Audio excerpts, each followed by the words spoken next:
মুজিবনগর উপজেলার কোমরপুর গ্রামের পুলনের পুত্র কালামকে আটক করেছে police.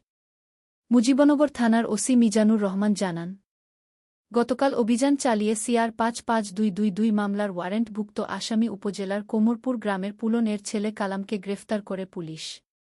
Meherpur senior judicial magistrate দ্বিতীয় আদালত এর আদেশক্রমে সিআর মামলার ওয়ারেন্টভুক্ত আসামি কালামকে গ্রেফতার করে আজ শনিবার দুপুরে আদালতে সোপর্দ করা হয়েছে।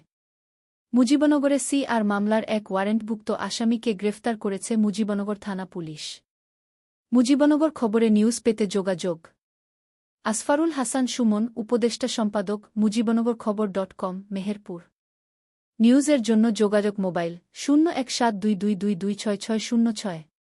শাহেদুজ্জামান রিপন, যুগ্মবার্তা সম্পাদক, মুজিবনগর খবর.com, মেহেরপুর। নিউজের জন্য যোগাযোগ মোবাইল 017230043000। শহীদুল ইসলাম সাইদুল, বিশেষ প্রতিনিধি, মুজিবনগর খবর.com, মেহেরপুর। নিউজের জন্য যোগাযোগ মোবাইল 016701999955। মহসিন আলী আঙ্গুর, সম্পাদক ও প্রকাশক, মুজিবনগর খবর.com, মেহেরপুর।